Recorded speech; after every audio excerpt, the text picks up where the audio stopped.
نستعينه ونستغفره ونؤمن به ونتوكل عليه ونعوذ بالله من شرور أنفسنا ومن سيئات أعمالنا من يهده الله فلا مضل له ومن يضلله فلا هادي له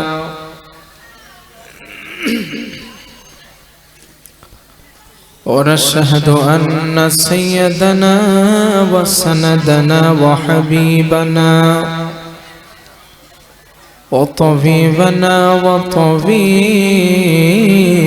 أرواحنا محمدا عبد الله ورسوله هو الذي لا ضد له ولا ند له لا مثل له ولا مثيل له ولا كفيل له أحدا صمدا لم يلد ولم يولد ولم يكن له كفوا أحد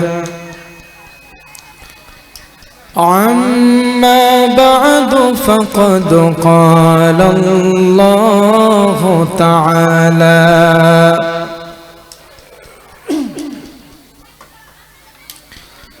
في كلامه المجيد والفرقانه الحميد أعوذ بالله من الشيطان الرجيم بسم الله الرحمن الرحيم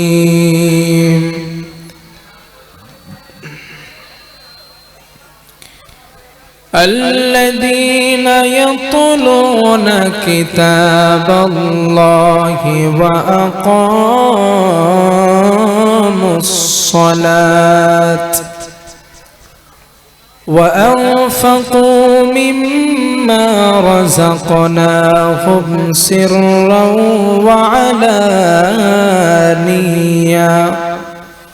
يرجون تجارة لن تبور ليوفيهم أجورهم ويزيدهم من فضله وقال تعالى في موضع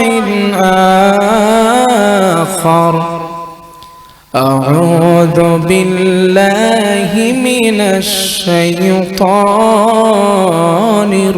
الرجيم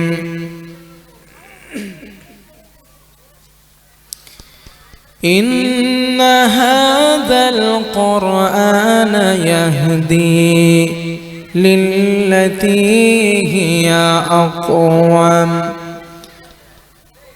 وقال رسول الله صلى الله عليه وسلم خيركم من تعلم القرآن وعلمه وقال تعالى في شان حبيبه إن الله وملائكته يصلون على النبي يا أيها الذين آمنوا صلوا عليه وسلموا تسليما الله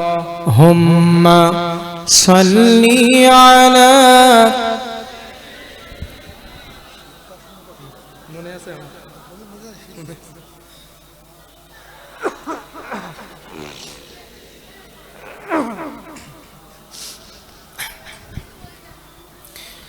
সকলে উচ্চ আওয়াজে নবীর প্রতি ভালোবাসা এবং মহব্বত নিয়ে আওয়াজ করে আরেকটাবার একটু পড়েন। আল্লাহুম্মা সাল্লি আলা সাইয়্যিদিনা মাওলানা মুহাম্মদ ওয়া আলা আলি সাইয়্যিদিনা। আলহামদুলিল্লাহ। আজ জলসার সম্মানিত নির্ধারিত শিক্ষিত সুবর্ণ সভাপতি সাহেব,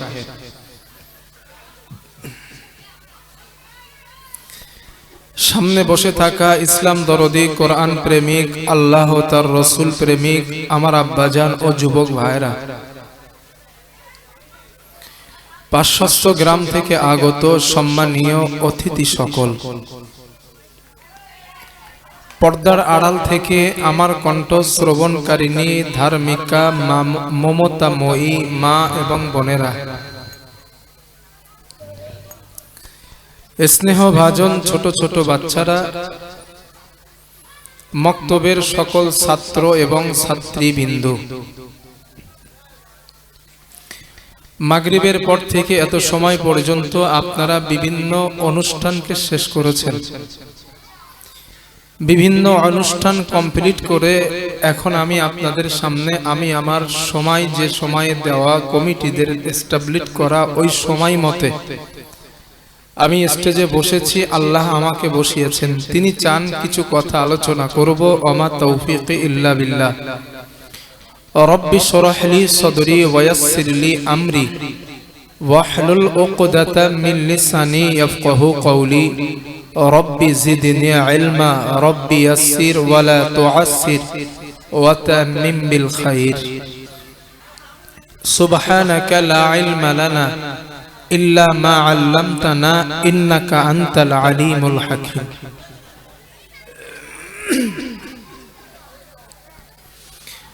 সম্মানিত আমার আব্বাজান ও যুবক ভাইরা, আমরা আলোচনা শুরু করার আগে আল্লাহ তাআলার একটু প্রশংসা আদায় করে নেই উচ্চ আওয়াজে, প্রাণ খুলে সকলে মিলে একবার আওয়াজ করে বলি আলহামদুলিল্লাহ।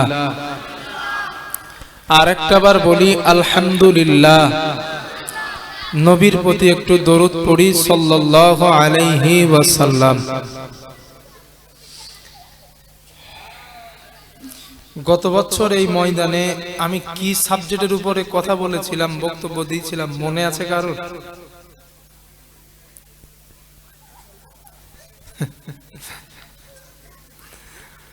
হুজুর কি করে মনে থাকে, এক বছর পার হয়ে গেছে।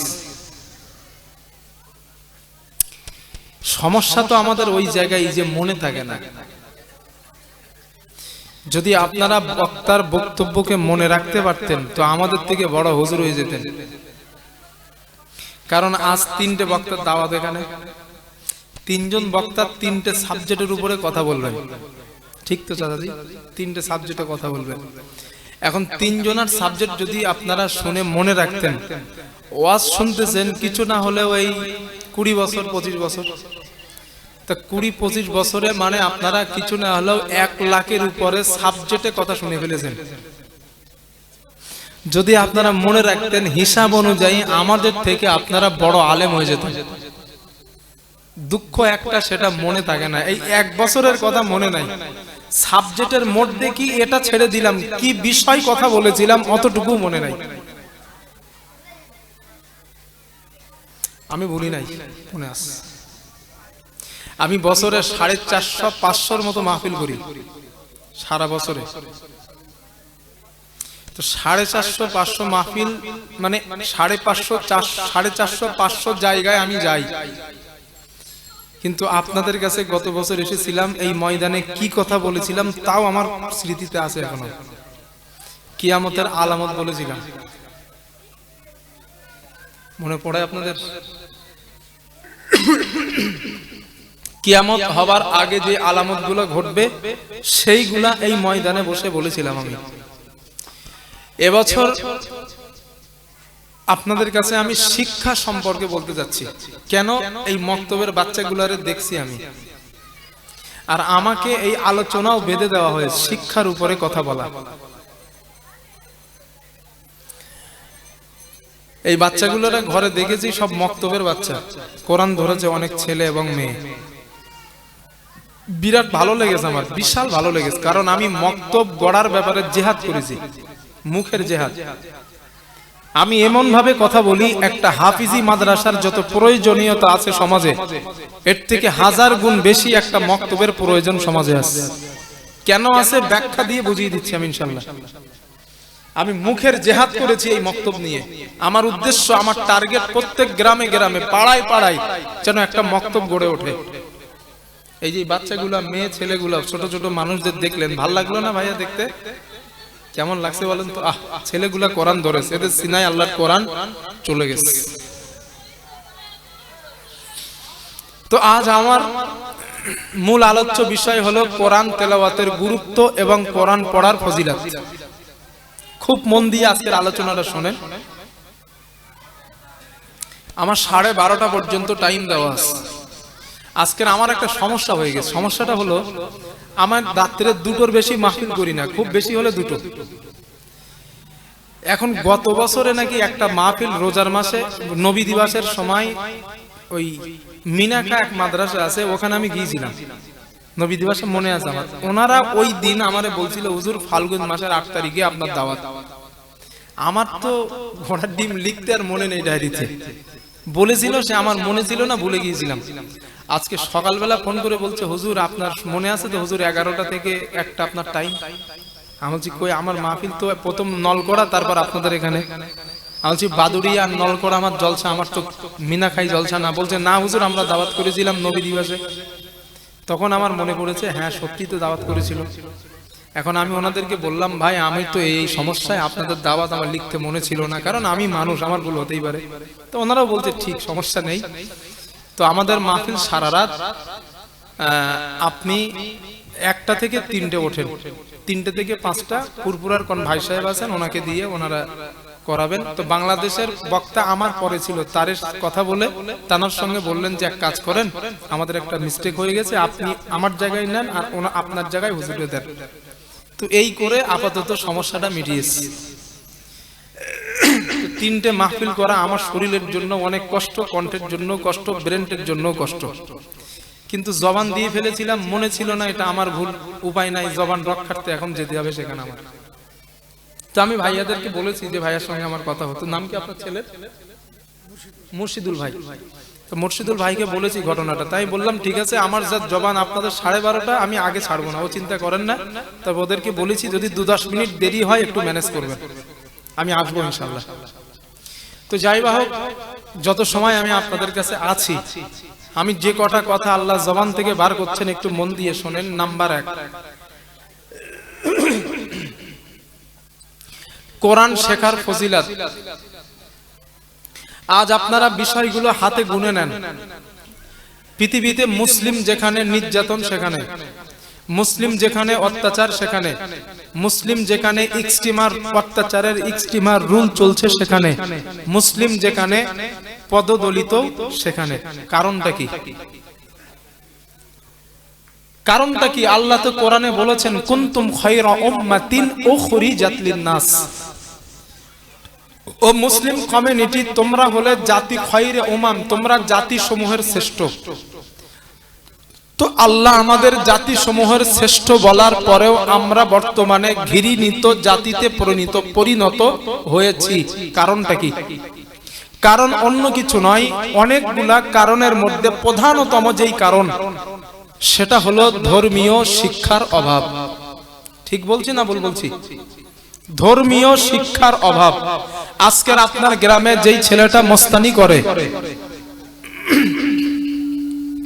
ওই ছেলেটার কাছে গিয়ে খবর নিয়ে দেখেন, ওই ছেলেটার কাছে আল্লাহর কোরআন নেই, এই জন্য মস্তানি করে।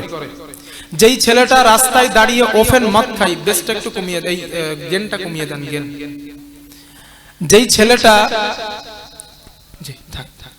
যেই ছেলেটা মদ খায় রাস্তায় ওপেন দাঁড়িয়ে, ওই ছেলেটার ব্যাপারে খবর নিয়ে দেখেন ইসলাম সম্পর্কে 1% তার কোনো ধারণা নাই।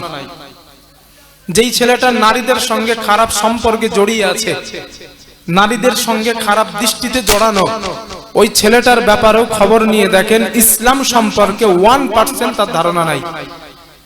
তো আজ আমাদের চরিত্র বিনষ্ট হয়েছে, চরিত্র নষ্ট করেছি, বা নিজের চরিত্রের উপরে, ইসলামের দেওয়া চরিত্রের উপরে প্রতিষ্ঠিত না থাকতে পারার মূল কারণ হলো ধর্মীয় শিক্ষার অভাব।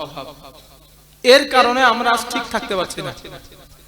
কিন্তু রাসূলুল্লাহ সাল্লাল্লাহু আলাইহি ওয়াসাল্লামের দেওয়া যে আদর্শ, নবীর দেওয়া যে ইসলাম, ওই ইসলাম তো এমন কথা বলে না। ইসলাম বলে তুমি এমন ভাবে চলো যাতে মানুষ তোমাকে স্যালুট করে।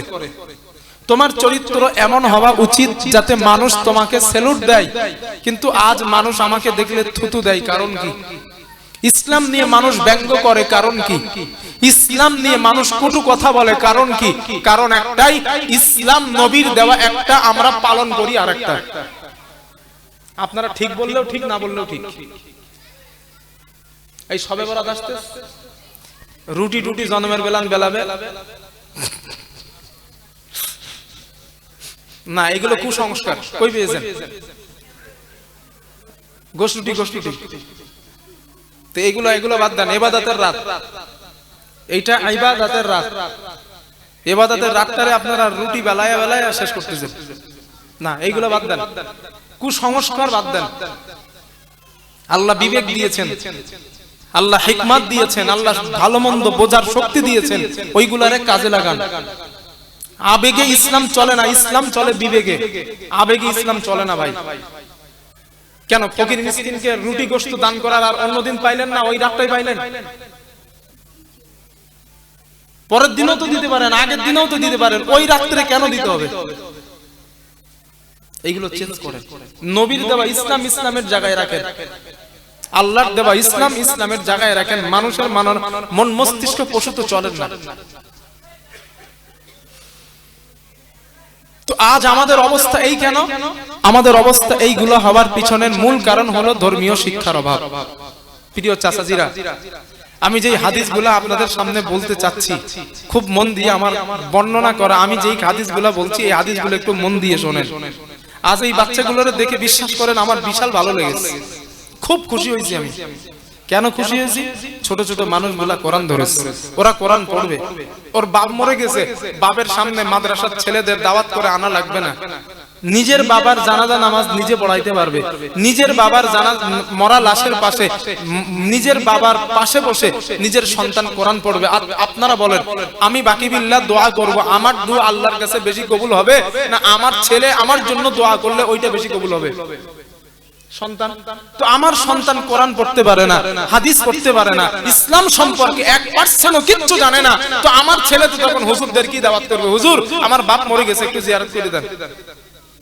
হুজুর বিরাট কান্না কান্দবে, কেন? টাকার ধান্দায়। আমার দাওয়াত করছেন, আমি আমার টাকা দিবেন, যত কান্দবো তত টাকা, যত কান্না করবো তত দাওয়াত। তো আমি বিরাট, চোখে পানি আসে না আসে না আসবে, থুতু টুতু লাগায় পানি টানি দিয়ে কাজ কাম সারাই দেব। আপনারা বলেন, মন থেকে দোয়া হইল? একটা কষ্টের দোয়া আর একটা টাকার লোভের দোয়া, দুই দোয়া কখনো এক হয় না। বাপ আমার আর আপনি হুজুর, আমি বাপের জন্য দোয়া করলে যেই আবেগে আবৃত হয়ে করব, আপনারে যতই টাকা দিয়ে আর খাওয়াই, আপনি কিন্তু আমার বাপের ওই মন নিয়ে দোয়া করতে পারবেন না। ঠিক তো ভাইয়া? ঠিক কথা তো ঠিক। এই জন্য ছেলেটারে মক্তবে দিয়ে কোরআন শেখান। ছেলেটা যখন কোরআন সহি শুদ্ধ ভাবে পড়তে পারবে, ওই ছেলের বাপের কবরে হুজুরকে দাওয়াত করবে না, নিজে নিজে গিয়ে মোনাজাত করবে। মুসলিম শরীফের হাদিসে নবীজি বলেন, ওই সন্তান বাবার কবরের পাশে যখন দাঁড়ায় আল্লাহর কাছে দোয়া চায়, ওই বাবার সন্তানের চোখের পানি নাকের ডগায় আসার আগে আল্লাহ ওর বাপ মায়ের কবরের আযাব মাফ করে দেয়। এই জন্য হুজুরদের দাওয়াত করেন, দাওয়াত সুন্নতি কাজ, ভালো জিনিস। তাই বলে এই বলছি না যে দাওয়াত করা যাবে না, না, বিষয়টা এমন না। বিষয়টা এইভাবে বোঝেন, সন্তানকে দিয়ে জিয়ারত করাবো, সন্তানকে দিয়ে কাফন পরাবো, সন্তানকে দিয়ে জানাজা নামাজ পড়াবো, এই উদ্দেশ্য নিয়ে দুনিয়ায় থাকেন, লাভ হবে। আমার আব্বা মারা যাবে, আমি আলিম, আমার আব্বার জানাজা কি আমি হুজুর দিয়ে করাইমু? যত বড় হুজুর আসুক তখন কি ফতোয়া হবে? আমি আলিম, আমি যোগ্য, আমার বাবার জানাজা আমি পড়াই। আর আমি যখন বাবার জানাজার সামনে দাঁড়াবো, জানাজার নামাজ পড়াতে গিয়ে আমার চোখ দিয়ে পানি পড়বে, কারণ আমার আব্বা।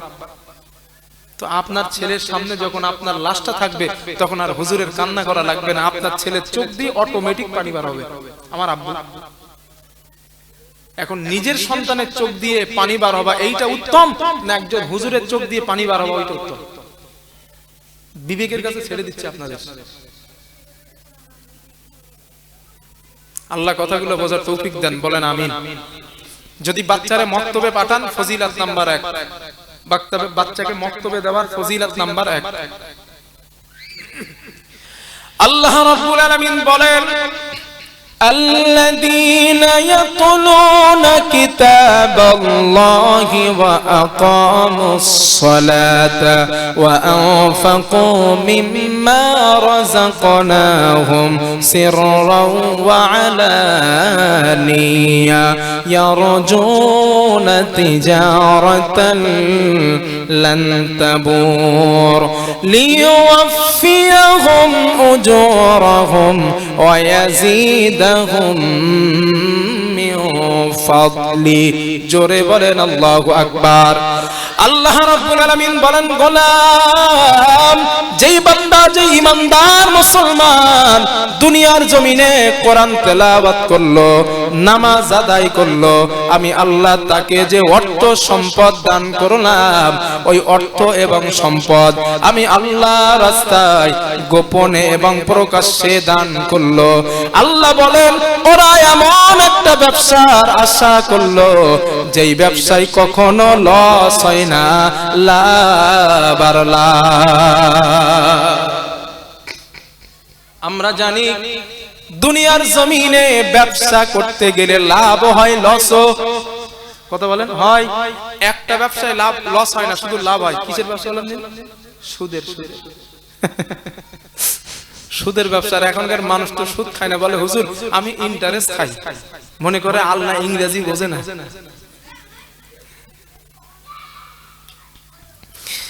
আল্লাহ তাআলা বলেন, গোলাম, তুমি যদি কোরআন পড়ো, নামাজ পড়ো এবং আমি আল্লাহর কোরআন তেলাওয়াত করো, গোপনে দান প্রকাশ্যে দান করো, তুমি এমন একটা ব্যবসার আশা করবা যেই ব্যবসায় তোমার কখনো লস খেতে হবে না।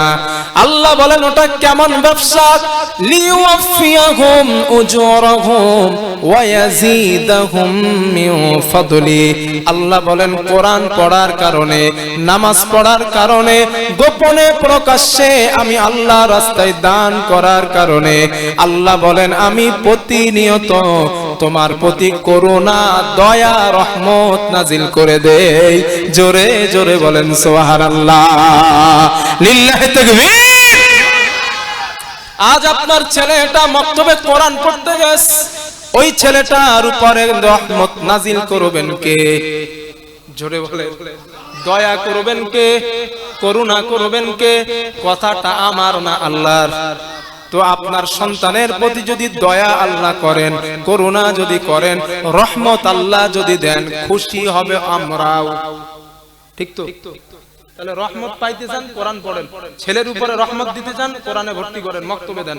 মক্তবে দিলেন, আল্লাহ রহমত দিবেন। মক্তবে পাঠালেন, আল্লাহ করুণা করবেন। মক্তবে পাঠালেন, আল্লাহর পক্ষ থেকে দয়া আল্লাহ নাজিল করবেন। সুবহানাল্লাহ। দেব ইনশাআল্লাহ মক্তবে, না শুধু মক্তবের গুরুত্ব। তথ্য নাম্বার 2, কোরআন যারা শিখতে যায়, যেই বাচ্চাগুলা, ছোট্ট ছোট্ট মানুষগুলা মক্তবে পড়তে যায়, এদের ব্যাপারে, এরা যেই কোরআন তেলাওয়াত করেছে, আল্লাহ এদের সম্মান, ইজ্জত আল্লাহ বাড়ায় দেবেন, আরো বাড়ায় দেবেন। দলিল হাদিস। আপনারা হযরত ওমর রাদিয়াল্লাহু তাআলা নাম শুনছেন? জি, শুনেছেন। হযরত ওমর রাদিয়াল্লাহু তাআলা আনহু নাফে ইবনে আব্দুল্লাহ নামে এক ব্যক্তিকে মক্কার গভর্নর বানালেন। ওই নাফে ইবনে আব্দুল্লাহ ছিলেন একজন তাবিঈ। উনি সাহাবা ছিলেন না, উনি তাবিঈ। আমিরুল মুমিনিন হযরত ওমর রাদিয়াল্লাহু তাআলা আনহুর যুগে ওই নাফেকে হযরত ওমর মক্কার গভর্নর বানালেন। ওই নাফেকে হাদিসের মধ্যে আসছে একদিন লাকিয়াহু ওমর বিউসফান, উসফান নামক এলাকায় ওই নাফের সঙ্গে আর হযরত ওমর রাদিয়াল্লাহু আনহুর সঙ্গে ওই উসফান নামক এলাকায় সাক্ষাৎ। হযরত ওমর জিজ্ঞাসা করলেন, নাফে মান ইস্তাখলাফতা আলা আহলিল ওয়াদি, ও নাফে মক্কার আশেপাশের গ্রাম্য অঞ্চলের শাসক তুমি কাকে বানিয়েছো?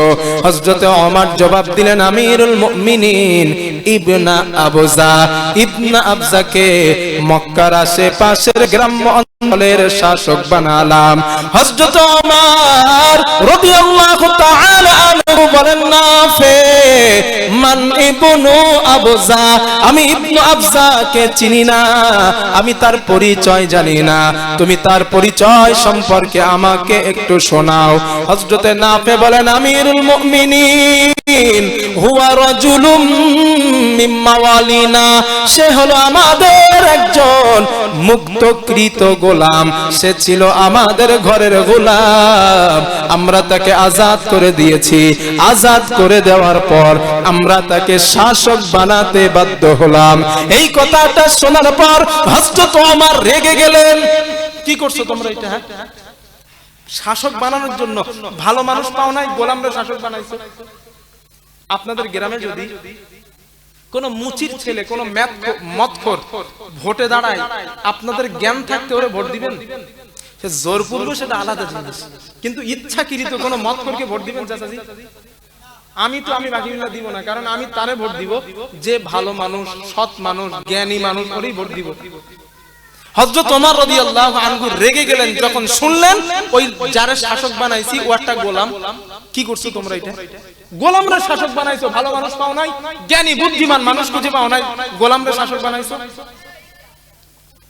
হযরত নাফে জবাব দিলেন, আমিরুল মুমিনিন ওই গোলামটা সাধারণ কোন গোলাম না, ওই গোলামটার মধ্যে এমন ভালো ভালো তিনটা কোয়ালিটি রয়েছে, ভালো গুণ রয়েছে, যেই গুণগুলা থাকার কারণে আমরা তাকে শাসক বানাতে বাধ্য হয়ে গেলাম।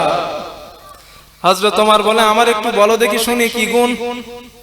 নাফে জবাব দিলেন, আমিরুল মুমিনিন এক নাম্বার গুণ, ইন্নাহু লাকারিউল লিকিতাবিল্লাহ, ওই গোলামটা আল্লাহর কোরআনের বিশেষ অভিজ্ঞ ব্যক্তি। দুই নাম্বার, আলিমুম বিল ফারাইজ, ওই গোলামটা ফারাইজ বিদ্যায় বড় দক্ষ। তিন নাম্বার, কাজিম, লোকটা বিচার জানে খুব ভালো। এক নাম্বার কোরআনের বিদ্যায় দক্ষ, দুই নাম্বার ফারাইজ বিদ্যায় দক্ষ, তিন নাম্বার বিচার জানে খুব ভালো। এই তিনটা গুণ থাকার কারণে আমরা তাকে শাসক বানাতে বাধ্য হলাম। নাফে বলে, হুজুর এবার আমারে কি বলবেন বলেন, আগে তো আমার উপরে ধমক দিচ্ছিলেন, এবার বলেন। হযরত ওমর রাদিয়াল্লাহু আনহু বলেন, নাফে তোমার ব্যাপারে কোনো অভিযোগ নাই আমার, তবে একটা কথা তোমাকে আমি বলতে চাই, জানাতে চাই।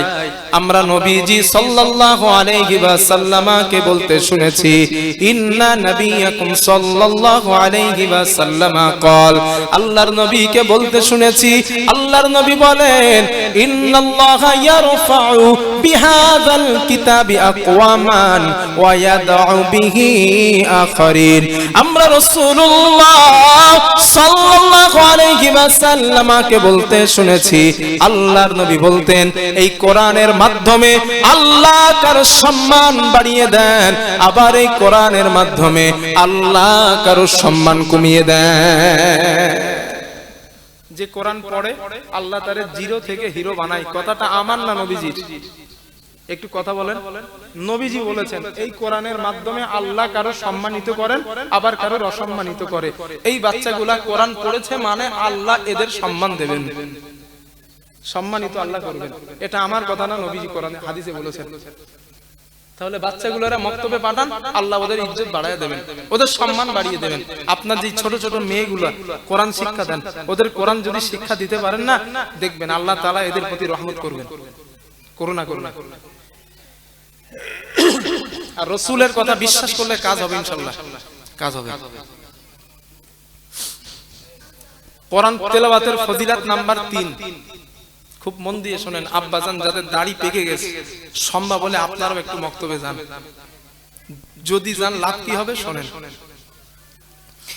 হাদিস নাম্বার 3, আল্লাহর নবী বলেন ক্বালা রাসূলুল্লাহ সাল্লাল্লাহু আলাইহি ওয়াসাল্লাম, রাসূলুল্লাহ সাল্লাল্লাহু আলাইহি ওয়াসাল্লামের বর্ণনা। আল্লাহর নবী বলেন, নবীজি বলেন ইকরাআল কুরআন ফাইন্নাহু ইয়াতি ইয়াউমাল কিয়ামাতি শাফিআন লিআসহাবিহি। আল্লাহর নবী বলেন আমার উম্মত তোমরা কোরআন পড়ো, বেশি বেশি করে তোমরা কোরআন পড়ো। আল্লাহর নবী বলেন কেন পড়বা জানো? কেননা কিয়ামতের দিন এই কোরআন মানুষের জন্য আল্লাহর কাছে সুপারিশের কান্ডার হয়ে দাঁড়িয়ে যাবে, সুপারিশ করবে মানুষের জন্য এই কোরআন। পড়ো, বেশি বেশি করে তোমরা কোরআন পড়ো। এরপরে আল্লাহর নবী বলেন ও আমার উম্মাত ইকরাউজ যাহরাইন, তোমরা এই কোরআনের 2টা উজ্জ্বলতম সূরা বেশি বেশি করে পড়বা। সাহাবারা প্রশ্ন করলেন ইয়া রাসূলুল্লাহ কোন 2টা সূরা আমরা বেশি বেশি করে পড়ব? আল্লাহর নবী বলেন 1 নাম্বার সূরাতুল বাকারা, 2 নাম্বার ওয়া সূরাতুল আলে ইমরান। আল্লাহর নবী বলেন 1 নাম্বার সূরা বাকারা বেশি বেশি পড়বা, 2 নাম্বার সূরা আলে ইমরান। এই 2টা সূরা তোমরা বেশি বেশি করে পড়বা। আল্লাহর নবী বলেন এই সূরা দুটো কেন পড়বা জানো? ফাইন্নাহুমা ইয়াতিয়ানি ইয়াউমাল কিয়ামা কাআন্নাহুমা গামামাতান। আল্লাহর নবী বলেন আমার উম্মত এই 2টা সূরা তোমরা যদি বেশি বেশি তেলাওয়াত করতে পারো, হাসরের ময়দানে এই 2টা সূরা 2 খণ্ড মেঘ অথবা 2টা ছায়া হয়ে আল্লাহর সামনে তোমার পাশে দাঁড়াবে। সুবহানাল্লাহ বলবেন না? কথাটা মনে বোঝেন নাই না? ওই জন্যই ডেকোরেটর ভাই থাকলে আপনি এসে আরেকটু ইকো কমায় দেন। ইকোর জন্য আমি ইকোর জন্য বুঝতে পারতেছেন না, কারণ সুবহানাল্লাহর ভাব শুনে বুঝে ফেলিস। এই তো আমার 5-6 বছরের এক্সপেরিয়েন্স তো না, আপনাদের মতো লোকদের নিয়ে তো আমার চলা, বুঝি আমি। ডেকোরেটর ভাই যদি আমার কণ্ঠের আওয়াজ আপনার কাছে যায়, আপনি এসে ইকোটা একটু কমিয়ে দিয়ে যান। আমার সাউন্ড ক্লিয়ার না হইলে আপনারা বুঝবেন না, না বুঝলে পুরো বেকার। নবীজি কি বলছেন এখানে? যে এই 2টা সূরা হাসরের ময়দানে 2 খণ্ড মেঘ অথবা 2টা ছায়া হয়ে আল্লাহর সামনে তোমার পাশে দাঁড়াবে। নবী বলেন আও ফিরকানিন মিন তাইরিন সাফা, অথবা উঠতে থাকা 2টা পাখির ঝাঁক আল্লাহর সামনে তোমার পাশে দাঁড়াবে। নবী বলেন ওই বান্দার পক্ষে আল্লাহর কাছে তর্ক করা শুরু করবে। নবী বলেন তর্ক করতে করতে এক পর্যায়ে এই 2টা সূরা হাসরের দিন আল্লাহ ওই বান্দা বা বান্দিকে জান্নাতে নিয়ে যাবে। আপনি না ভাইয়া ইকোটা কমিয়ে দেন। তাহলে কোরআন তেলাওয়াতের কোন 2টা সূরা বলছি? সূরা বাকারা, সূরা আলে ইমরান। এই 2টা সূরা যদি পড়া যায় বেশি বেশি হাসরের দিন এই 2টা সূরার সুপারিশ আল্লাহ আমাদের নসিবে রেখে দেবেন। আর এই 2টা সূরা পড়ার জন্য কিন্তু মক্তবে বাচ্চাকে পাঠাইতে হবে, তাই তো ভাইয়া? মক্তবে বাচ্চাকে পাঠাতে হবে, না পাঠাইলে কিন্তু শিখবে না, আর না শিখলে তেলাওয়াতও করবে না। একদম ইকো কমিয়ে দেন, কমিয়ে দেন ইকো। আর এই সূরা বাকারার একটা আমল দেয় আপনাদের, একটা আমল শেখায় দেয়। এই আমলটা বাড়িতে করবেন আপনারা। আপনাদের অনেকের বাড়িতে জিনের সমস্যা আছে না ভাইয়া? জিনের সমস্যা আছে, হুজুরদের কাছে যান, 501 টাকা তাবিজ, 5001 টাকা তাবিজ। এই তাবিজ গুলা করার দরকার হবে না। একটা আমল শিখিয়ে দেয়। আবার যেন বলবেন না হুজুর করা যাবে নাকি, আপনি বেদাত তেদাত বলে দিচ্ছেন, শিরিক টিরিক না, আমি ফতোয়া দেওয়ার জন্য আসি নাই। তবে ওই জিনিস বেশি উত্তম যেই জিনিস নবী শিখিয়েছেন, ওই জিনিস বেশি উত্তম যেই জিনিস আল্লাহর হাবিব শিখিয়েছেন। ঠিক তো চাচাজি? তো নবী একটা আমল শিখিয়েছেন, টাকা ছাড়া জিনের সমস্যা চলে যাবে। তখন টাকাও লাগছে না, জিনও চলে যাচ্ছে, তো তাবিজ কেন করবো? তাই তো। হাদিসের বর্ণনা নবী বলেন ক্বালা রাসূলুল্লাহ সাল্লাল্লাহু আলাইহি ওয়াসাল্লাম, থাক পেলেন থাক একদম।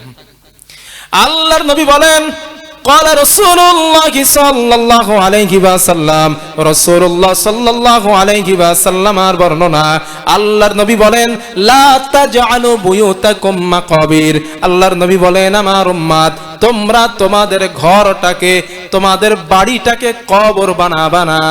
কি বানাবা না? কবর। কবর। আল্লাহর নবী বলেন ফা ইন্নাশ শাইতানা ইয়াফিরু মিনাল বাইতিল্লাযী তাকরাউ ফীহি সূরাতুল বাকারা, আল্লাহর নবী বলেন আমার উম্মত যেই ঘরের মধ্যে সূরা বাকারা তেলাওয়াত করা হয়, ওই ঘর থেকে শয়তান দুষ্ট জিন চিরতরের জন্য পালিয়ে যায়।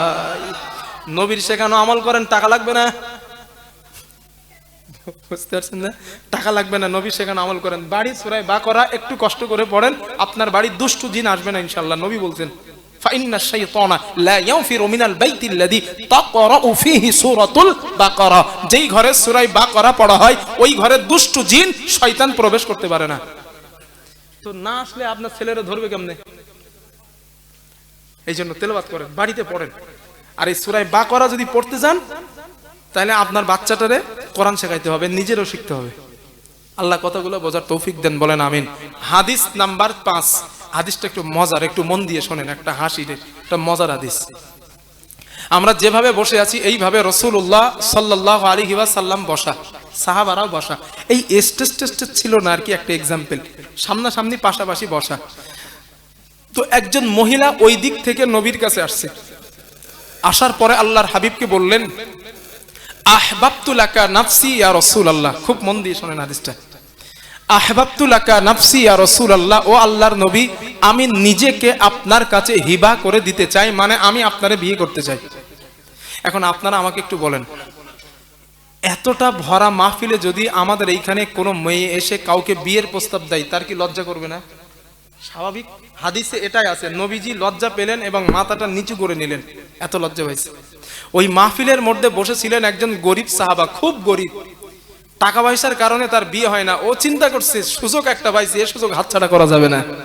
নবী যেহেতু মাথা নিচু করেছে মানে আল্লাহর হাবিব আর বিয়ে করবে না, আমি দেখি একটা চান্স নিয়ে আমার কপালে আছে কি। হাদিসের মধ্যে আছে ইল্লাম ইয়াকুন ফি হাদা, ওই সাহাবাটা মাহফিলের মধ্যে দাঁড়ালেন, আল্লাহর নবীকে বললেন ইয়া রাসূলুল্লাহ আপনি যদি নারীটাকে বিয়ে না করেন যাওবিজনিহা, আপনি নারীটা আমার সঙ্গে বিয়ে দিয়ে দেন। নবীজিরে বলছে, আল্লাহর নবী বলেন বিয়ে তো তুমি করবা, মোহরানা কি তোমার কাছে আছে? কারণ মোহরানা দেওয়া তো ফরজ। ওই সাহাবা জবাব দিলেন ওয়াল্লাহি লা ইয়া রাসূলুল্লাহ, ও আল্লাহর নবী মোহরানা দেওয়ার মতো টাকা আমার কাছে নাই, আল্লাহর কসম। আল্লাহর নবী বলেন বিয়ে কেমন করে হবে? মোহরানা দেওয়া তো ফরজ, আর মোহরানা দেওয়ার টাকা তোমার কাছে তো নাই, বিয়ে কেমন করে দেব আমাকে বলো। সাহাবার মনটা বড় খারাপ, সুযোগ হাতছাড়া হইছে, সুযোগ হাতছাড়া হয়ে গেছে। আল্লাহর নবী বুঝতে পারলেন, আমি হাদিসটা যেদিন পড়ছিলাম বিরাট হাসছি একা একা, এই জন্য আজকেরও বলছি আর আমার হাসি পাচ্ছে, আমি খুব হাসছিলাম হাদিসটা পড়ে। নবীজি বুঝতে পারলেন সাহাবার মনটা বড় বেজার হয়ে গেছে, বিয়ে হবে না। আল্লাহর নবী কিছু সময় পরে বললেন ও আমার সাহাবা ইযহাব ইলা আহলিকা, ও সাহাবা তুমি তোমার বাড়িতে চলে যাও, ফানজুর হাল তাজিদু ইনদিকা মিন শাই, তুমি বাড়িতে গিয়ে দেখবা কোন জিনিস যদি তুমি পাও ওই জিনিসটা তুমি আমার কাছে নিয়ে আসবা, ওইটার বিনিময় আমি নবীজি নারীটার সঙ্গে তোমাকে বিয়ের ব্যবস্থা করে দিব। হাদিসে নবীজি এটাও বলেন, আল্লাহর নবী বলেন ওয়ালাউ খাতিমান বিল হাদিদ, আল্লাহর নবী বলেন ও আমার সাহাবা তুমি যদি বাড়িতে একটা লোহার আংটিও পাও, ওই আংটিটা তুমি আমার কাছে নিয়ে আসবা। ওই আংটির বিনিময় আমি নবীজি মোহরানা ধার্য করে দিয়া নারীটার সঙ্গে তোমার বিয়ের ব্যবস্থা করে দিব। সাহাবা দেখছে সুযোগ হাতছাড়া করা ঠিক না, দৌড়ে বাড়ি গেছে। বাড়ি গিয়ে খোঁজাখোঁজ করলেন, কিছুই পেলেন না।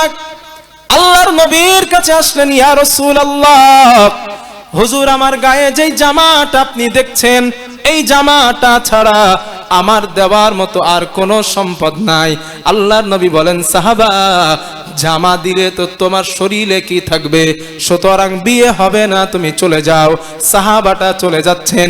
আল্লাহর নবী বুঝতে পারলেন ওর মনটা তো বড় মলিন। আল্লাহর নবী আবার ডাকলেন, শোনো শোনো, এদিকে এসো। সাহাবাটা আসছে। আল্লাহর নবী বলেন, তুমি একটা কথা আমারে বলো। কি কথা? আল্লাহর নবী বলেন, ও আমার সাহাবা, তুমি কি কোরআনের কোন সূরা মুখস্থ পারো? কোন সূরা কি তোমার মুখস্থ আছে? ওই সাহাবা বললেন, ইয়া রাসূলুল্লাহ, সূরাতুন মাই, সূরাতুন কাযা ওয়া কাযা, আমার কোরআনের ওই সূরাগুলা মুখস্থ। আল্লাহর নবী বলেন, ও আমার সাহাবা, টেনশন করো না, ওই সূরাগুলা মোহরানা ধার্য করে দিয়ে এই নারীটার সঙ্গে তোমার বিয়ের ব্যবস্থা করে দিলাম। সূরাগুলো তোমার বিবিকে মুখস্থ করিয়ে দিবা, এটাই তোমার জন্য মোহরানা। তবে যুবক ভাইরা, এই কথাটা বলে দেওয়া ভালো। এই হাদিসটা আছে বুখারীতে, যেটা এক্ষুনি বলছি, এটা বুখারীর হাদিস। বুখারী শরীফের হাদিসে আছে বলে যেন আমার বর্তমান জামানায় আমল করতে যায় না, যে হুজুর বুখারী শরীফের হাদিসে আছে, এবার আব্বারে বলে দিব, বা শ্বশুর যারা আছেন, বাবা, মেয়ের বাপের সঙ্গে চুক্তি হবে, দেখো হুজুরের বুখারীর হাদিস থেকে দলিল দিতেছি, মেয়ের টাকা পয়সা মোহরানা না, আমার ছেলের ঋণ না, তাই না, কুলুসুর মুখস্থ আছে, আপনার মেয়েরে মুখস্থ করাই দিবে মোহরানা শোধ।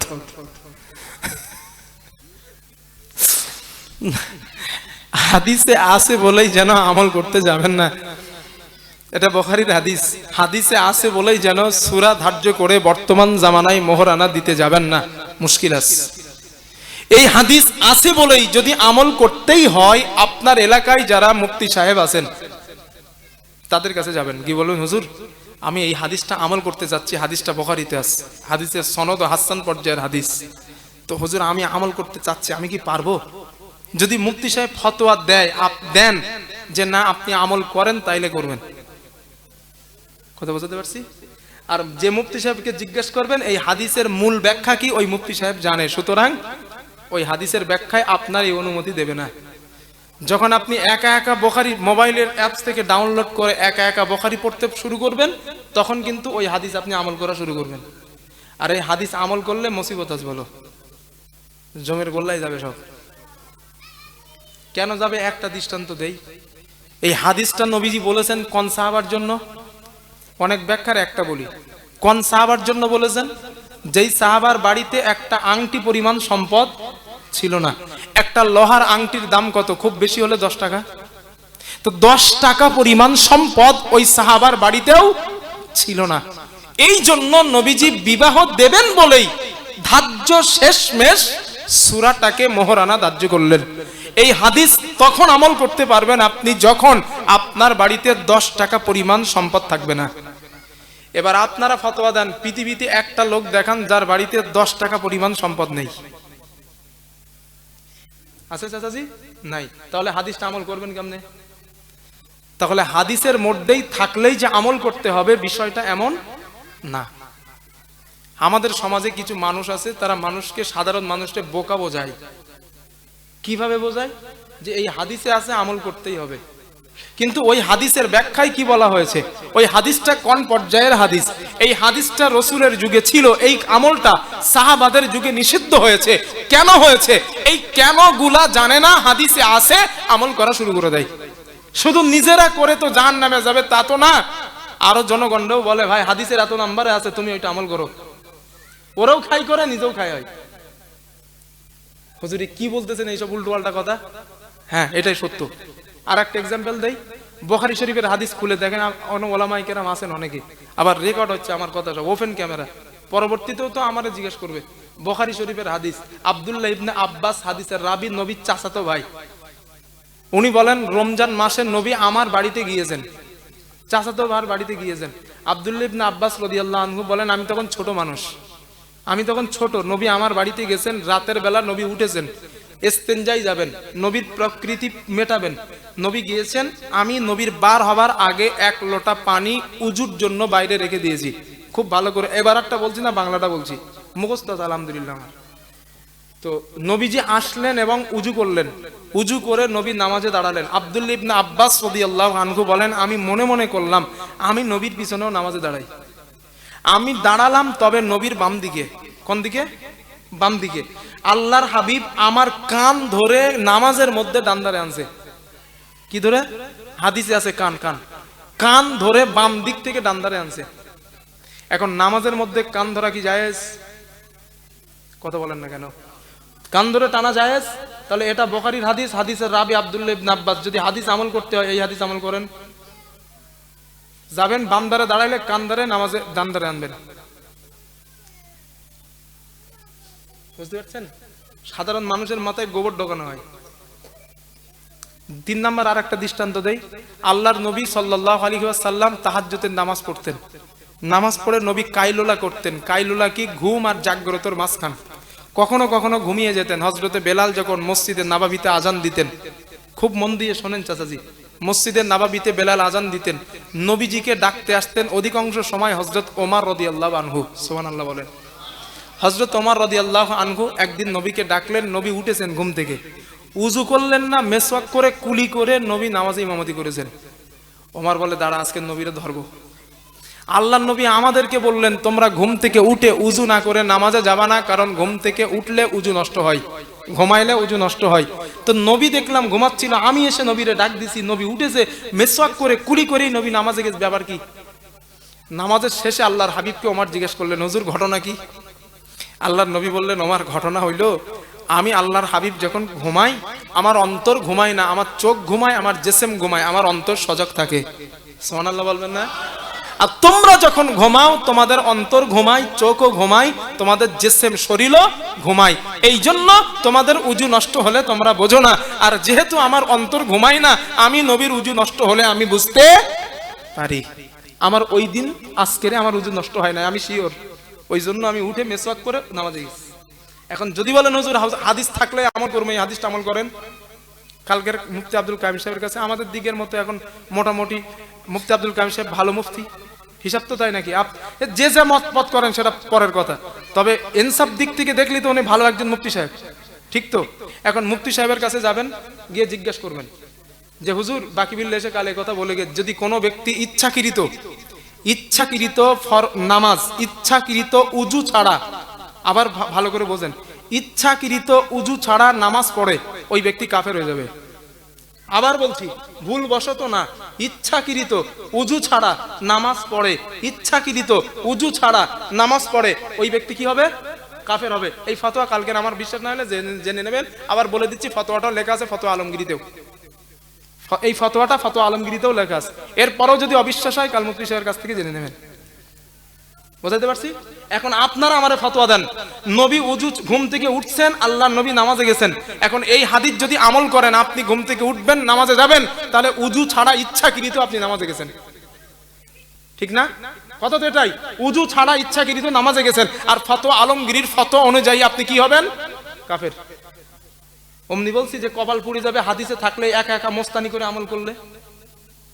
এই জন্য ভাইরা পা দুটো ধরে বলছি, একা একা আমল করার চেষ্টা করেন না, আলেমদের কাছে যান। হুজুর এই হাদিসটা আমি বুঝতে পারছি না, আমার একটু বোঝাই দেন। এত সহজে যদি হাদিস বোঝা লাগতো, 14 বছর মাদ্রাসার ডাল খাওয়া লাগতো না। এত সহজেই যদি মুসলিম বোঝা যেত, 15 বছর মাদ্রাসার দেওয়াল দরজা পার করা লাগতো না।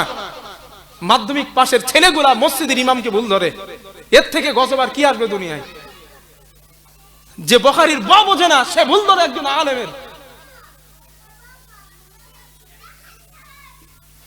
এরপরেও যদি বলেন না হুজুর কর্ম, একটা যুক্তি আপনার কাছে আমার, আপনার দাবি যদি হয় না এরপরেও করব, একটা বক্তব্য আপনার কাছে আমার। আপনার বিবি যখন প্রেগনেন্ট হবে, আপনার বিবি 9 মাস অথবা 10 মাসে নিয়ে যান আপনারা সিজার করতে নিয়ে যাবেন। এখন সিজার করবে যেই ডাক্তার, ধরে নেন এই মাটিয়ার ফারুক হাসান, উনি এর ডাক্তার। ফারুক হাসান চেনেন তো আপনারা? হ্যাঁ, আমিও চিনি, আমার বিবিকে ওখানে দেখিয়েছি। তো ভালো, অনেক ভালো মনের মানুষ। তো ডক্টর ফারুক হাসানের কাছে নিয়ে যাবেন। এখন ডাক্তার ফারুক হাসান যেই কটা কেতাব পড়ে সিজার করবে আপনার বউরে, ওই কেটা কেতাব আমি আপনার কাছে এনে দেবো, যেভাবে হোক আমি এনে দেবো। আপনি ওই কেতাবগুলো পড়বেন 10 মাস ধরে। আপনার বউ প্রেগনেন্ট হবার পরে 10 মাস পড়ে কেতাব কমপ্লিট করবেন। বউয়ের যখন পেন আসবে তখন আপনি পেট কেটে সিজার করবেন নিজে নিজে ওই কেতাবগুলো পড়ে। জি হবে না কেন? ওই ওই ওই একই কথা, একই বই পড়ে তো ফারুক হাসান সিজার করবে আপনার বউর। আপনার বিবি তো একই কেতাব পড়ে সিজার করবে। মাঝখানে একটা পার্থক্য কি? প্র্যাকটিক্যাল আর অপ্র্যাকটিক্যাল। ডক্টর ফারুক হাসান সাহেব এই বই পড়ে প্র্যাকটিক্যালে তার অভিজ্ঞতা অর্জন করেছেন, এই বইয়ের ব্যাখ্যা স্বরূপ প্র্যাকটিক্যাল অর্জন করেছেন। এই জন্য আপনার বিবিও সুস্থ থাকবে, আপনার সন্তানও সুস্থ থাকবে। আর আপনি রিডিং পড়ে গেছেন, প্র্যাকটিক্যাল অর্জন করেননি, এই জন্য আপনি পড়ে সিজার করলে আপনার বউ কেল্লাপথে যাবে। ঠিক না ভাইয়া? কেল্লাপথে যাবে। ঠিক এইটা যেভাবে বুঝেছেন, হাদিস বোঝাটা ওইভাবে বোঝেন। বুখারী শরীফের হাদিসে আছে বলেই, মুসলিমের হাদিসে আছে বলেই, তিরমিজির হাদিসে আছে বলেই একা একা পড়ে মোস্তানি ফলাইবেন না, ওই বউ সিজার করার মতো হবে। ওই হাদিসের ব্যাখ্যা বোঝার জন্য আরো কেতাব পড়া লাগে। আল্লাহ কথাগুলো বোঝার তৌফিক দেন, বলেন আমিন। তাহলে এই হাদিস আমরা যদি আমল করি, এই যে কোরআনের সূরা দিয়ে মোহরানা ধার্য, মুফতি সাহেবদের কাছ থেকে ফতোয়া নেবেন, তারা যদি বলেন যে আমল করেন তাহলে করবেন। আল্লাহ কথাগুলো বোঝার তৌফিক দেন, বলেন আমিন। কোরআনের ফজিলাত নাম্বার 6, কোরআন তেলাওয়াত করলে এই যে বাচ্চাগুলো, আর আপনারা সকালবেলা বিকেলে মক্তব হয় না? সকালে হয় দাদি, মক্তব বিকেলে হয় না সকালে?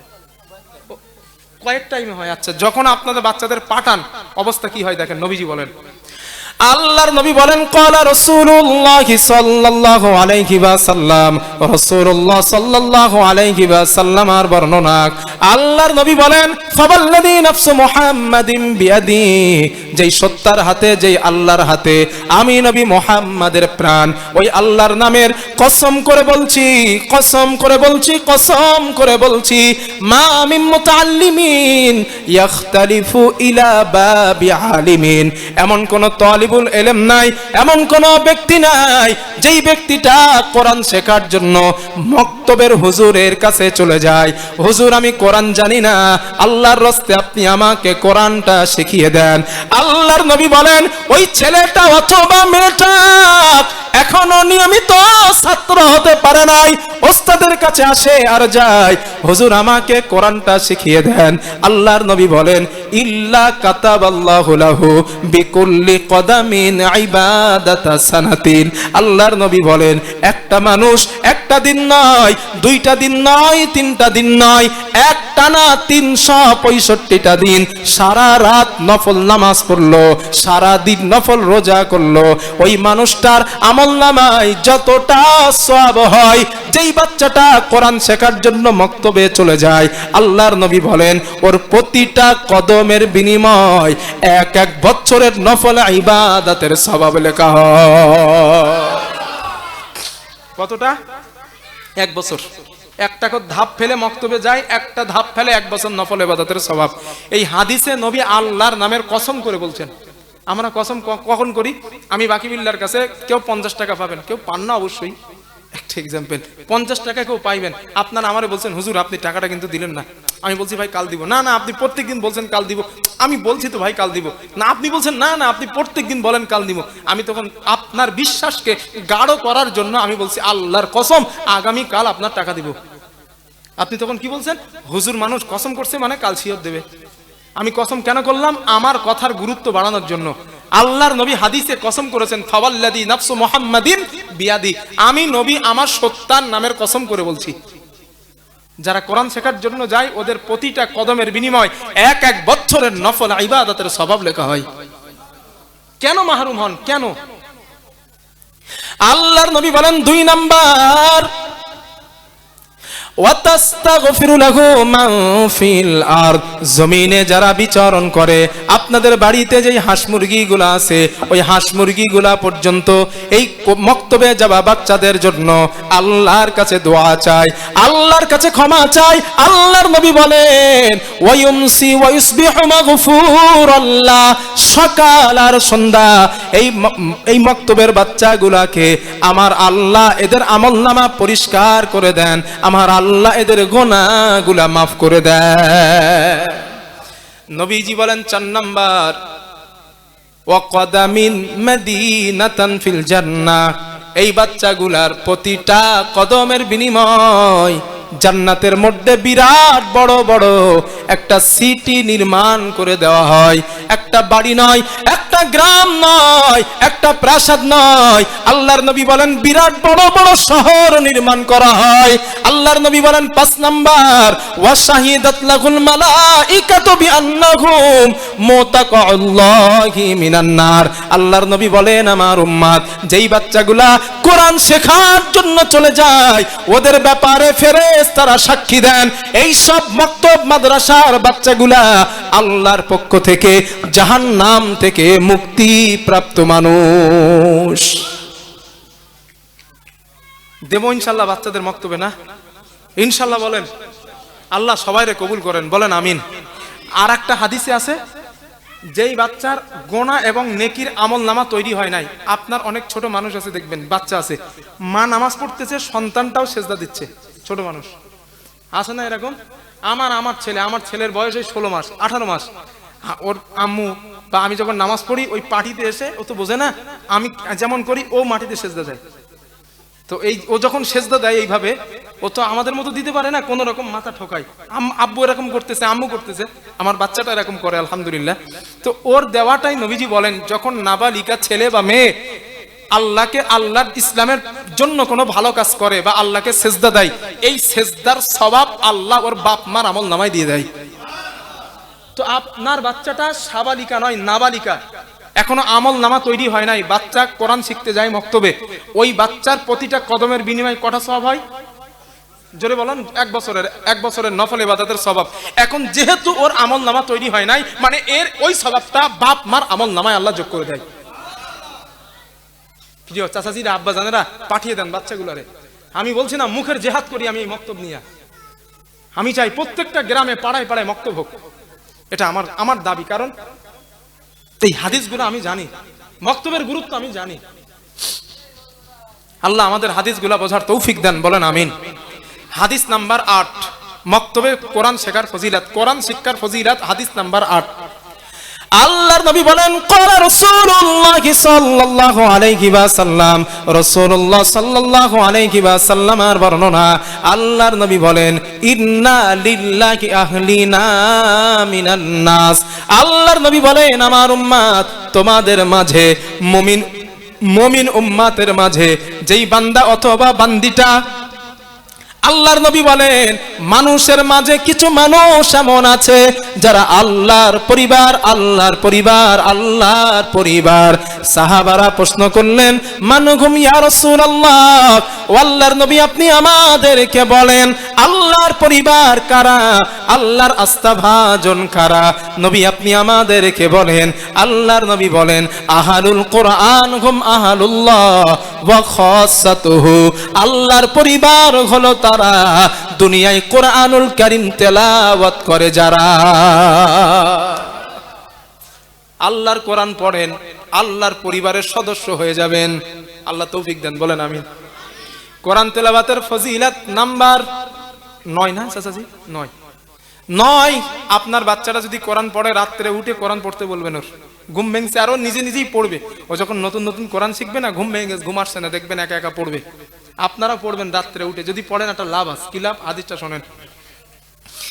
আল্লাহর নবীর সাহাবা হযরত উসাইদ ইবনে হুযাইর রাদিয়াল্লাহু তাআলা আনহুর বর্ণনা, তিনি বলেন নবীজির সাহাবা হযরত উসাইদ বলেন একদিন রাতের বেলা হঠাৎ আমার ঘুমটা ভেঙে যায়, আমার ঘুমটা ভেঙে যাবার পর আমি আমার ঘোড়ার আস্তাবলের মধ্যে যেখানে ঘোড়াটা বাঁধা হয় ওই ঘরের মধ্যে আমি কোরআন তেলাওয়াত করতেছিলাম। আমি হঠাৎ তেলাওয়াত শুরু করার পর ইদ জালাত ফারসুহু, আমার ঘোড়াটা লাফানো শুরু করলো। হযরত উসাইদ বলেন আমি সাথে সাথে কোরআন তেলাওয়াত করা বন্ধ করলাম, আমার ঘোড়ার লাফানোটা বন্ধ হয়ে যায়। সুম্মা জালাত আইযান, আমি আবার কোরআন তেলাওয়াত করা শুরু করলাম, আমার ঘোড়াটা আবার লাফানো শুরু করে দেয়। হযরত উসাইদ বলেন আমি আবার বন্ধ করে দিলাম, আমার ঘোড়াটা লাফানো বন্ধ হয়ে যায়। হযরত উসাইদ বলেন আমার ভয় হচ্ছিল ওই ঘোড়ার পায়ের কাছে খশিতু আনতা ইয়াহইয়া, আমার ছোট্ট একটা সন্তান যার নাম ইয়াহইয়া, ওই ছেলেটা ঘুমাচ্ছিল। আমার দুইটা কোনো ঘর নাই, একটাই মাত্র ঘর, ওই ঘরের মধ্যে আমার ঘোড়াটা বাঁধা, ওই ঘরের মধ্যে আমার ছেলে ইয়াহইয়াও ঘুমায়, আর ওই ঘরের মধ্যে আমি কোরআন পড়তেছিলাম। আমি ভয় পেয়ে গেলাম ঘোড়ার লাফালাফির কারণে আমার ইয়াহইয়ার কোনো ক্ষতি হয়ে যায় কিনা, এই চিন্তা করে আমি কোরআন তেলাওয়াত করাটা বন্ধ করে দিলাম। হযরত উসাইদ বলেন আমি কোরআন তেলাওয়াত বন্ধ করে দেওয়ার পর আমার মাথাটা আকাশের দিকে উঁচা করে তাকালাম। আমি তাকায়া দেখতে পেলাম অসংখ্য জোনাকি পোকার মতো আলো আমার চোখের সামনে আসে আবার চলে যায়, আসে আবার চলে যায়, আসে আবার চলে যায়। হযরত উসাইদ বলেন আমি কিছুই বুঝলাম না।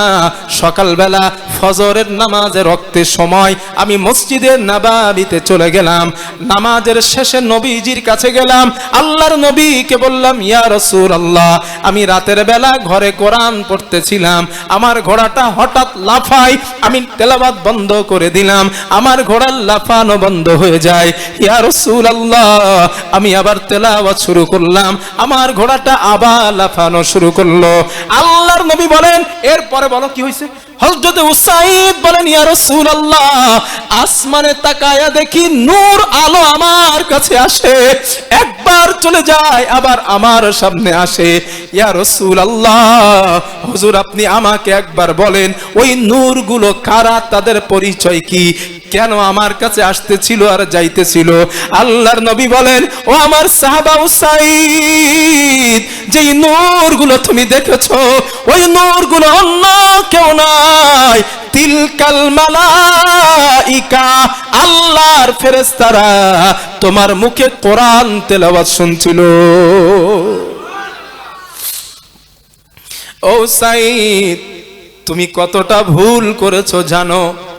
হযরতে উসাইদ বলেন হুজুর কেন ভুল করলাম? আল্লাহর নবী বলেন শোনো কি ভুল করছো। লাউ করাতা লা আসবাহতা হাত্তা ইয়ারাহান নাস মা তাস্তাদিরু মিনহুম। ও সাহাবা উসাইদ তুমি যদি সারা রাত কোরআন তেলাওয়াত করতে বন্ধ না করে দিতে, সারা রাত যদি তুমি কোরআন পড়তে, ফজরের সময় মুসল্লিরা মসজিদে নববীতে নামাজের জন্য যখন আসতো আল্লাহর ফেরেশতাদেরকে ওই মুসল্লিরা সচক্ষে দেখতে পেত। ও মানুষ রাতের বেলা ঘুমটা ভেঙে গেলে ফোনের পিছনে সময় নষ্ট না করে একটু কোরআনটা পড়বে। কিসমত যদি ভালো হয় এই দুনিয়া থেকে রবের ফেরেশতাদের দেখতে পাইবেন। কিসমত যদি ভালো হয় একটু পড়েন, আল্লাহর রাস্তায় একটু পড়েন। সময়টা এলোথেলো করে চায়ের দোকানে নষ্ট করেন না আব্বাজান, নষ্ট করেন না। দাড়ি পেকে গেছে কিন্তু কবরে এক পা চলে গেছে, কবরে এক পা চলে গেছে আপনার, আর নষ্ট করেন না। চায়ের দোকানে বাদুড়ের চা রাস্তার মুখে চায়ের দোকানে বসার দরকার নাই, আর অনেক বসেছেন। আল্লাহ কথাগুলো বোঝার তৌফিক দেন, বলেন আমিন। হাদিস নাম্বার 10। আপনাদের কষ্ট হচ্ছে নাকি? জি। আল্লাহর নবী বলেন ক্বালা রাসূলুল্লাহ সাল্লাল্লাহু আলাইহি ওয়াসাল্লাম, রাসূলুল্লাহ সাল্লাল্লাহু আলাইহি ওয়াসাল্লামের বর্ণনা। আল্লাহর নবী বলেন মাসালুল মুমিনিল্লাযী ইয়াকরাউল কুরআন।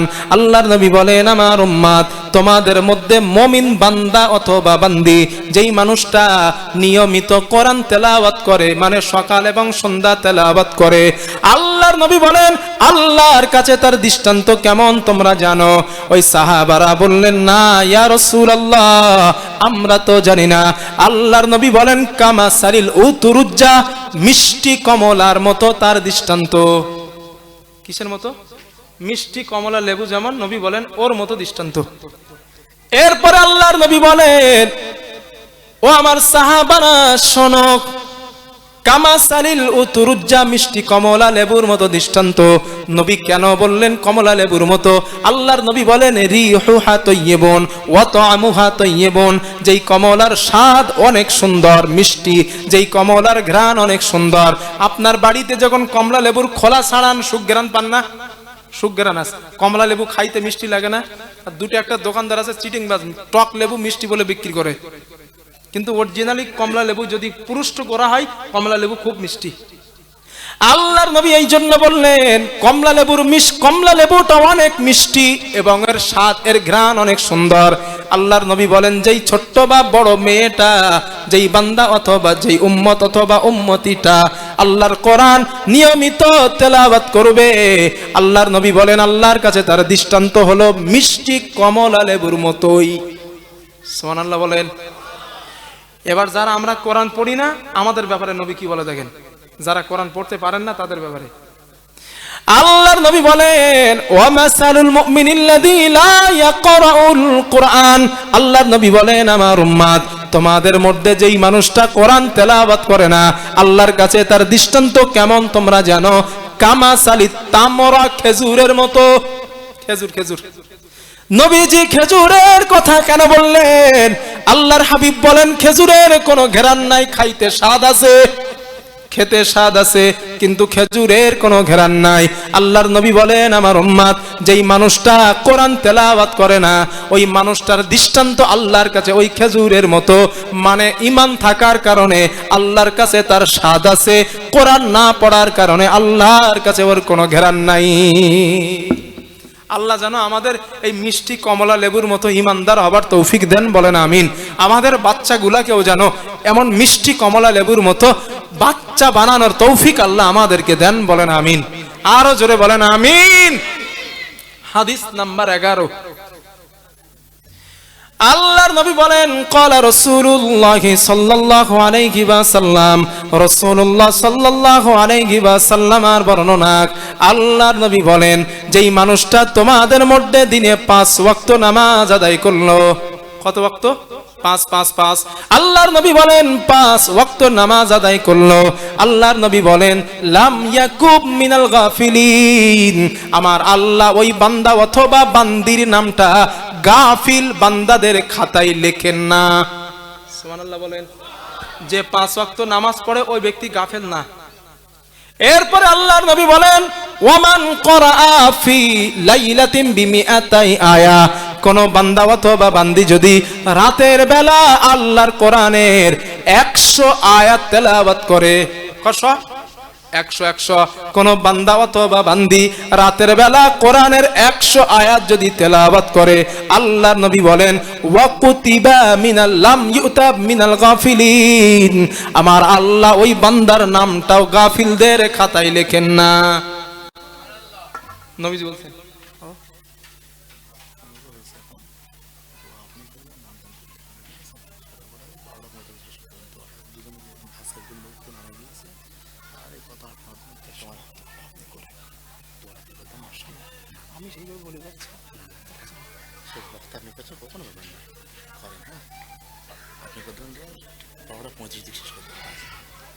কি বলছিলাম আমি না কথা, যে 5 ওয়াক্ত নামাজ পড়ে ও ব্যক্তি গাফেল না, যে কোরআনের আয়াত রাতে 100 পড়ে ওই ব্যক্তিও গাফেল না। কে বলেছেন কথাটা? কথা বলেন না। কে বলছেন? রাসূল নবী সাল্লাল্লাহু আলাইহি ওয়াসাল্লাম বলেছেন। এরপরে নবী কি বলে দেখেন, আল্লাহর নবী বলেন, আল্লাহর হাবিব সাল্লাল্লাহু আলাইহি ওয়াসাল্লাম বলেন ওয়ামান সাল্লা ফি লাইলাতিন বিমিআতাই আয়া, আমার কোন উম্মত যদি রাতের বেলা নামাজের মধ্যে কোরআনের 100 আয়াত পড়ে, নবী বলেন ওয়া কুতিবা মিনাল কানিতিন, আমার আল্লাহ ওই বান্দার নামটা আল্লাহর অনুগত বান্দাদের লিস্টে লিখে দেয়। ওমান সাল্লা ফি লাইলাতিন বিমিআতাইনি আয়া, আমার কোন বান্দা উম্মত যদি রাতের বেলা নামাজের মধ্যে কোরআনের 200 আয়াত তেলাওয়াত করে, কয়শো?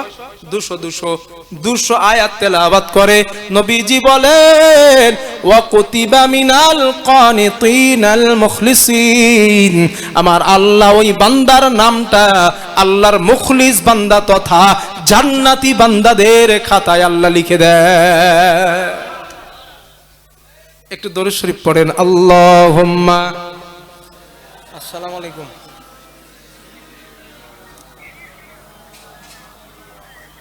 এই নামবো, আমি এবার নামবো। ঠিক আছে, নেমে আসছি আমি।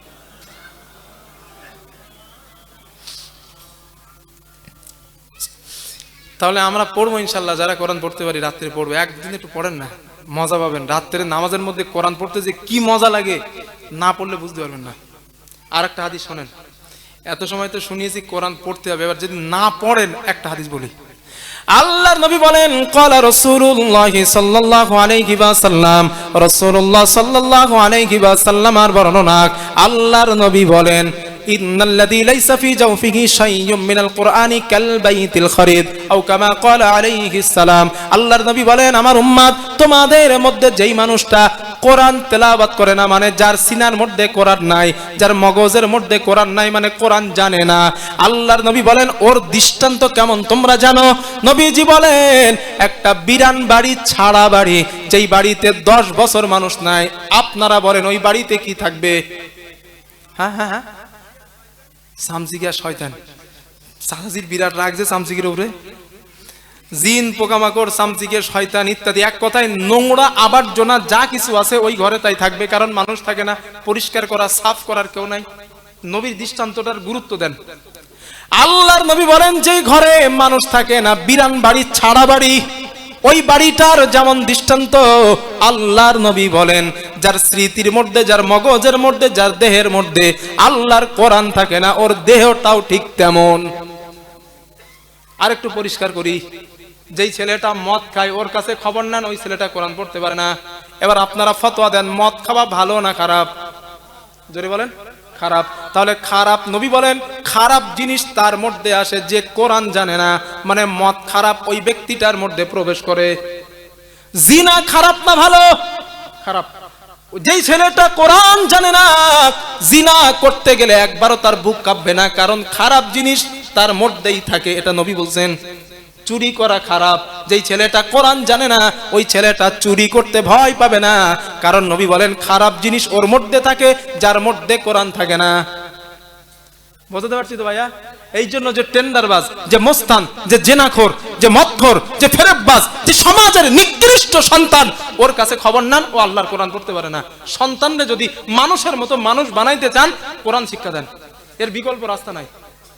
এই জন্য এ কথা আমি বলি, মায়ের পেট থেকে জন্ম নিলেই মানুষ হয় না, মায়ের পেট থেকে আসলেই তারে মানুষ বলা হয় না, মানুষ বানাইতে হয়। বাঘের পেট থেকে আসলেই বাঘ হয়, গরুর পেট থেকে আসলে গরু হয়, ছাগলের পেট থেকে আসলে ছাগল হয়, কিন্তু মানুষের পেট থেকে জন্ম নিলে চাচাজি মানুষ হয় না। দেখতে মানুষের মতো হতে পারে, কিন্তু মানুষত্ব যার মধ্যে নাই তারে মানুষ বলা যায় না, সে মানুষ না, তারে মানুষ বানাইতে হয়। আর মানুষ বানানোর জন্য ইসলামের বিকল্প কোনো রাস্তা নাই, এটাই সত্য। ইসলামের বিকল্প, কোরআনের বিকল্প, মানুষ বানানোর জন্য বিকল্প কোনো রাস্তাই নাই। যদি মানুষ বানাইতে চান মক্তবে দেন, কোরআন শিক্ষা করান, বাংলা তাফসির গুলো আছে বাচ্চাগুলারে একটা টাইম 1 ঘন্টা হলেও পড়ান। বলছি না যে স্কুলে দেন না, প্রাইভেটে দেন না, না, এগুলো না। যে সময়টা ফাও নষ্ট করতেছেন ওই সময়টা মোবাইল না দিয়া একটা তাফসির ইবনে কাসির বাংলায় লেখা আছে, একটু বাচ্চার একটা গল্প শোনান, নবী ইউসুফ আলাইহিস সালামের গল্পটা শোনান, নবী মুসা আলাইহিস সালামের গল্প শোনান। কিতাবের মধ্যে ওয়ানজালনা আলাইকাল সূরা ইউসুফের আয়াতটা কি আছে? হাদাল কসাস নাহনু নাকুসসু আলাইকা আহসানাল কসাস, ও নবী আমি আপনার কাছে যেই কিতাব নাজিল করছি এর মধ্যে উত্তম সুন্দর কাহিনীও নাজিল করেছি। সুবহানাল্লাহ বলেন। তো উত্তম কিসাস কাহিনী আল্লাহ নাজিল করেছেন কোরআনের মাধ্যমে, আর আমরা কাহিনী খুঁজে পাই না, সব গোপাল ভাঁড়ের গল্প বাচ্চাদের শোনাই, গোপাল ভাঁড়ের গল্প শোনায় না, এগুলো বাদ দেন। কোরআনের মধ্যে কাহিনী আছে, বাংলায় লেখা আছে। মা আপনারা যারা আমার কথা শুনছেন, আপনারা বাচ্চাদেরকে ওইভাবে মানুষ করেন, কারণ একটা সন্তান সুশিক্ষায় শিক্ষিত হবে, একটা সন্তান পূর্ণাঙ্গ মানুষ রূপে গড়ে উঠবে তার বাপ মার কারণেই। তার বাপ মার জন্যই সন্তান মানুষ হবে, অমানুষ হবে। মা যদি আলিফ লাইলা সিরিয়াল নিয়ে ব্যস্ত থাকে, সন্তান তো আলিফ লাইলাই হবে বড় হবার পর।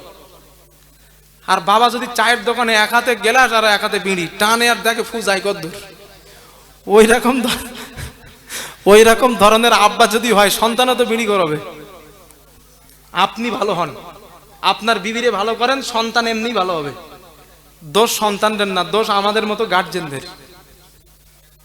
সন্তানকে ভালোভাবে সুশিক্ষায় শিক্ষিত করেন, ভালোভাবে ইসলামের উপরে ভিত্তি করে সন্তানকে গড়ে তোলেন, দেখবেন আপনার সন্তান বুড়ো বয়সে আব্বা মারে হ্রাস করবে না। আমার কথা মনে রেখে দেবেন, লাভ হবে ইনশাল্লাহ। তো আমার ভাইয়েরা, আমার আব্বা জানেরা, এই হলো মক্তবের মোটামুটি একটা গুরুত্ব, মক্তবের মোটামুটি একটা গুরুত্ব। এবার যে কটা হাদিস বলেছি আপনাদের বাচ্চাদের দেবেন বলে মনে হয় মক্তব ইনশাল্লাহ? একটু বলেন না ইনশাল্লাহটা। দুই একজন বলতেছেন, মানে যাদের পড়ে ওদের বলতেছে, আর যাদের যায় না ওনারা বলতেছে না। না চাচাজি, দাদু জানারা আছেন, নাতিগুলারা দেন। আপনার ছেলে কথা না শুনলে আপনি তো বুড়ো বিরুদ্ধা হয়ে গেছেন। দাদু ভাই জানারা আছেন, আপনি বলেন না আমার নাতি কোরআন শিখতে যাবে, কোরআন শিখুক, কোরআন শেখান, কোরআন শেখান। কোরআন হলো একটা নূর, কোরআন হলো একটা আলো। আল ইলমু নূরুম মিন ইলাহি, ইলম হলো আল্লাহর পক্ষ থেকে একটা আলো, কোরআন হলো আল্লাহর পক্ষ থেকে একটা আলো। তো যার সিনাই কোরআন চলে যায়, আল্লাহ ওকে নূরান্বিত করে দেয়। তো কেন দিবেন না বাচ্চারা শিখতে কোরআন?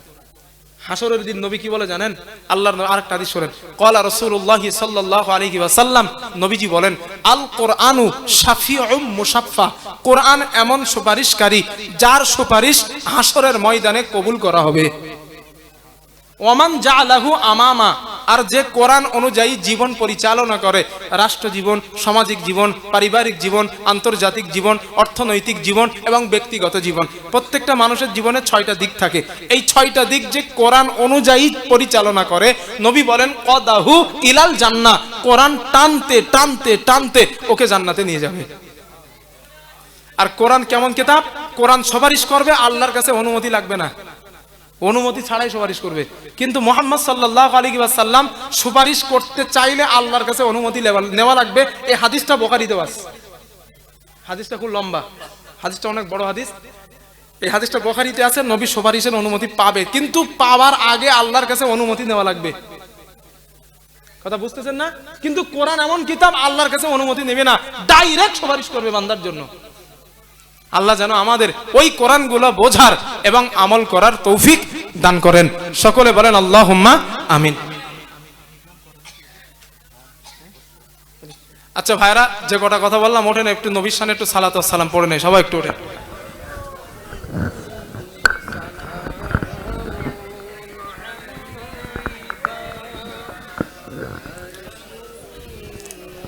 সালামুন আলাইকা ইয়া হাবিব, সালামুন আলাইকা, সালাওয়াতুল্লাহ আলাইকা, তালাআল বদরু আলাইনা মিন সানিয়াতিল ওয়াদাই, ওয়াজাবা শুকরু আলাইনা মাদা লিল্লাহি দাঈ, ইয়া নবী সালামুন আলাইকা, ইয়া রাসূল সালামুন আলাইকা, ইয়া হাবিব সালামুন আলাইকা, সালাওয়াতুল্লাহ।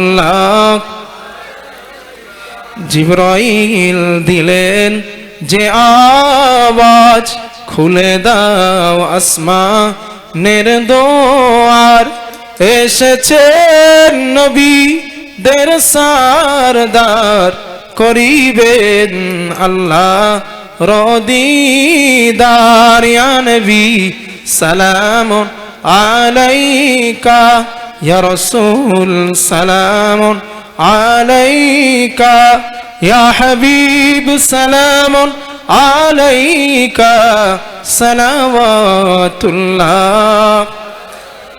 সকলে বসেন।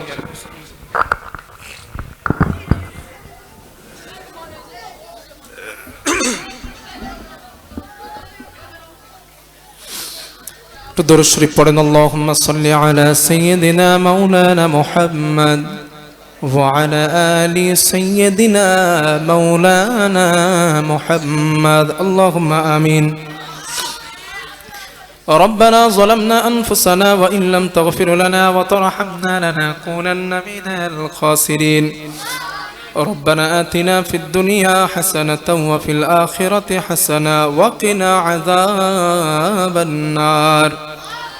أي پروردگار عالم আমরা গুনাহগার সিয়াকার খতাকার নালায়েক বান্দা বান্দি তোমার দরবারে হাত পেতেছি, মেহেরবানি করে মোদের জীবনে সমস্ত গুনাহগুলো তুমি মাফ করে দাও। আল্লাহ তাআলা খাস করে দোয়া চাই মাবুদ, যত মানুষ আমরা হাত পেতেছি আমাদের মধ্যে যাদের আব্বা নাই, আম্মা নাই, দাদা নাই, দাদি নাই, নানা নাই, নানি নাই, শ্বশুর শাশুড়ি, পিতৃকুল মাতৃকুল, এক কথায় রক্তের সঙ্গে সম্পৃক্ত, দুনিয়া ছেড়ে যারা চলে গিয়েছেন আল্লাহ সকলের কবরটারে তুমি জান্নাতের বাগান বানায়া দাও। ও আমার দয়ার আল্লাহ, এই গ্রামের মধ্যে যত তোমার বান্দা বান্দি চলে গিয়েছেন আল্লাহ সকলের কবরটারে তুমি জান্নাতের বাগান বানিয়ে দাও। ও আমার দয়ার আল্লাহ, এই মক্তব গুলাকে তুমি কবুল করো।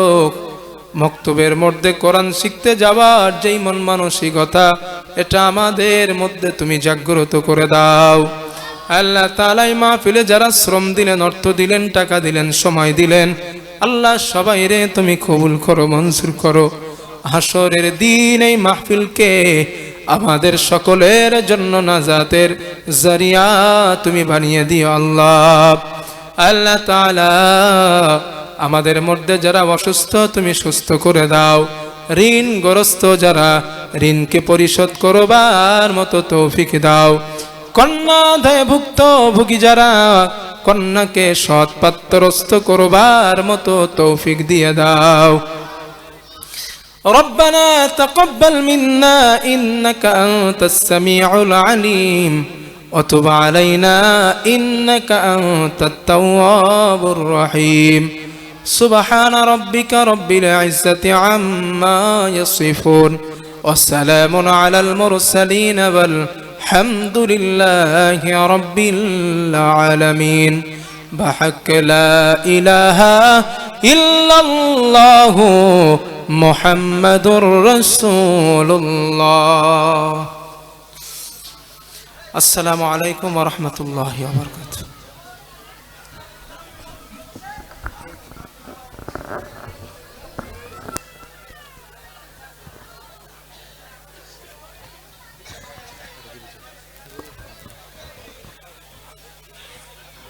কেউ চলে যাবেন না, বসে যান।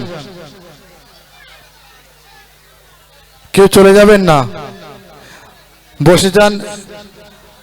আর আমাদের যারা খাদিমদার আছে তাদেরকে সহযোগিতা করুন, পরিবেশনের জন্য সহযোগিতা করুন একটু।